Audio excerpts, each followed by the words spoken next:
بسم اللہ الرحمن الرحیم۔ مدینہ میں ایک یہودی تھا، وہ ملک شام گیا تاکہ تجارت کے لیے کچھ سامان خریدے۔ سامان خرید کر جب وہ واپس آ رہا تھا تو اس کی نظر ایک غلام پر پڑی جس کا رنگ بہت کالا تھا، وہ کسی لحاظ سے بھی خریدنے لائق نہ تھا۔ یہودی نے سوچا کہ اگر وہ اسے خرید لے اور اپنے شہر مدینہ میں جا کر مہنگے داموں میں بیچ سکتا ہے اور نفع کما سکتا ہے۔ چنانچہ اس نے وہ غلام خرید لیا جس کا نام سالم تھا۔ مدینہ میں پہنچا اور سارا سامان 3 دن میں بیچ دیا، لیکن سالم کو خریدنے والا کوئی نہیں تھا۔ ہر کوئی اس کی شکل و صورت دیکھ کر نظر انداز کر دیتا تھا۔ یہودی نے غلام سالم سے کہا ہی کہ وہ سامان پکڑ کے دھوپ میں کھڑا ہو جائے تو وہ لوگ یہ سمجھیں کہ غلام بہت محنتی ہے اور دھوپ میں بھی کام کرتا ہے تو وہ خرید لیں گے۔ سالم نے ایسا کیا، لیکن لوگ ہوشیار تھے، انہیں پتہ چل گیا کہ یہ غلام محض مالک کے حکم پہ کھڑا ہے۔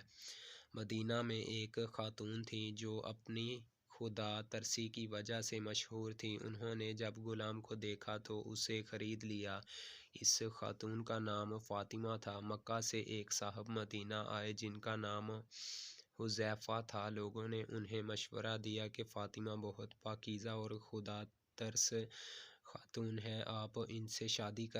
حذیفہ نے تسلیم کر لیا اور فاطمہ سے شادی کر کے واپس مکہ روانہ ہو گئے۔ سالم غلام بھی ساتھ چلا گیا۔ مکہ پہنچ کر حذیفہ نے اپنے دوست عثمان بن عفان سے ملاقات کی اور اسے خوشخبری دی کہ میں نے مدینہ میں ایک خاتون سے شادی کر لی ہے جو بہت اچھی خاتون ہے اور اپنی پاکیزگی کی وجہ سے مشہور بھی ہے۔ لیکن عثمان نے اپنے دوست حذیفہ کی بات پر خاص توجہ نہ دی۔ اس بے رخی کی وجہ سے حذیفہ کو رنج ہوا اور انہوں نے اپنے دوست سے اس کی وجہ پوچھی تو سیدنا عثمان رضی اللہ تعالیٰ عنہ نے بتایا کہ میں اسلام قبول کر چکا ہوں اور تم مسلمان نہیں ہو، لہٰذا ہماری دوستی نہیں رہ سکتی۔ حذیفہ جانتے تھے کہ عثمان بہت سمجھدار انسان ہے، وہ کوئی بے فائدہ کام نہیں کر سکتے، لہٰذا اپنے دوست کو کہا کہ میں بھی اسلام قبول کروں گا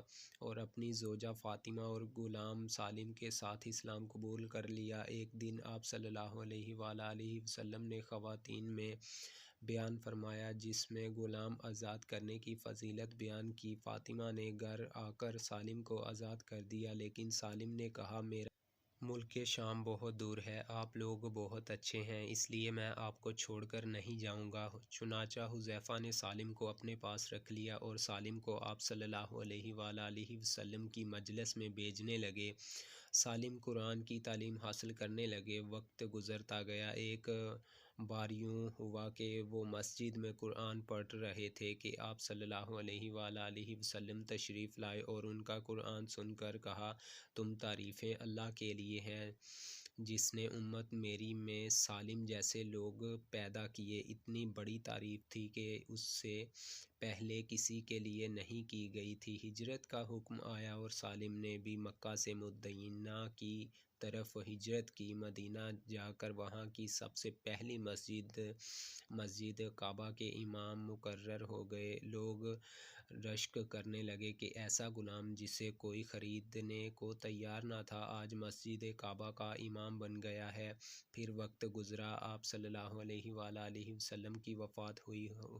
خلیفہ رسول سیدنا ابوبکر رضی اللہ تعالیٰ عنہ کا زمانہ بھی گزرا اور امیر المومنین سیدنا عمر رضی اللہ تعالیٰ عنہ کی وفات کا وقت بھی قریب ہوا۔